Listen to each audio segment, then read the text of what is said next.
as an answer here, but the sort of way that we're watching propaganda shape the sense of reality among, half our fellow citizens or a little less than half of them.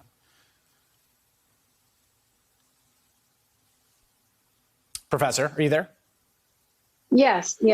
What effect does it have? I'm really concerned because I see this convergence between, some of the through lines that we're being told are the same as the right-wing authoritarian playbook for 100 years, and it's where the GOP and Russian propaganda and the far right are converging. And one of them is that liberal democracy is a failed system. It brings chaos and anarchy, and so you're trying to build an appetite for authoritarian rule. And another is that liberal democracy is tyranny. And so we hear a lot of talk about Biden being a dictator, wanting to impose a socialist or Marxist dictatorship. And he's going to take our guns away. He's going to make us wear masks, and he's going to force feed critical race theory. And so there you have the GOP, which poses, and this is where January 6th becomes an act of patriotism. They pose as the defenders of freedom. And I'm also worried about connections with, the military. I like a retired military issued a letter where they said our constitutional rights are threatened, our nation's in peril. It's like coup talk. And some of it reminds me of what I used to see before I read about in Chile before the coup there. So this is all very concerning. And so propaganda connects with violence always. And so it justifies violence. And the big point is that the GOP has become a far-right party which uses disinformation and violence and renders them acceptable as ways of doing politics. This is the bottom line. Here now we're arriving at the false flag point of the January 6th conspiracizing.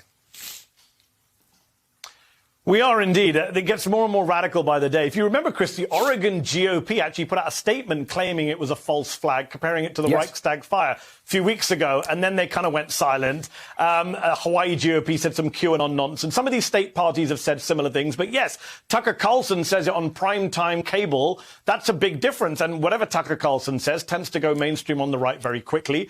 It's only a matter of time till we hear other members of Congress say this stuff. You mentioned inside jobs and 9/11. Well, it's appropriate that Marjorie Taylor Greene is now the biggest fundraiser on the House GOP side because she's a 9/11 truther anyways. Right. So it's good for her. It's a very short journey for her to become a January 6th truther, which I'm sure we'll see very soon. But look, the overlap here is clear between Tucker Carlson, between Republican House members, between Vladimir Putin. When I saw Putin speak today about January 6th, I thought, wow, the president of Russia is doing his best impression of Senator Ron Johnson of Wisconsin. Right. Because that is the kind of nonsense we have heard from sitting senators. The overlap is there. And this stuff works. Chris, you make the point about propaganda. The point of propaganda is not to convince the other side. It's not to change anyone's minds. It's to give your own side a feeling of goodness, that the bonkers things you believe, they're all true. And so today you have 1 in 4 Republicans saying, a cabal of pedophiles runs America. 1 in 4 Republicans says we may have to use violence to save the Republican.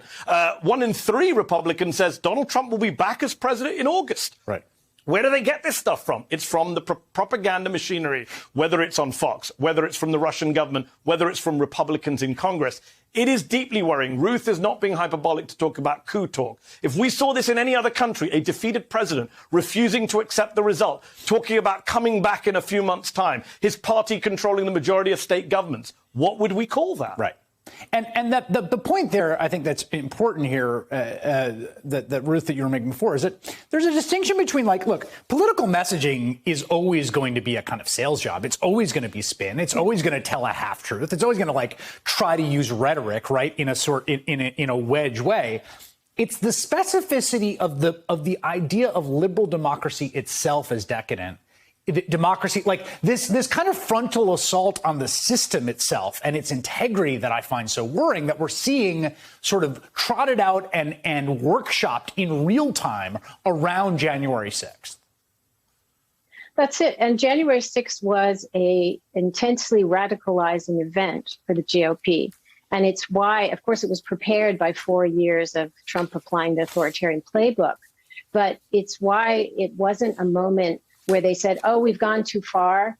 we're the law and order party, we're pro-police, and yet we, injured 140 Capitol Police. Instead, they're like intoxicated with the possibilities of lawlessness. And so they've doubled down and become even more radical. And this is highly concerning. And in terms of what they're doing, they're kind of throwing everything at the wall where, January 6th, there was no violence. And Trump said there's hugs and kisses. And now there's also violence, but it's Antifa. Right. And now it's the FBI. And this is a difference between propaganda today and 100 years ago, where it used to be like Mussolini is always right. And you still have that, where people say whatever Trump says is true.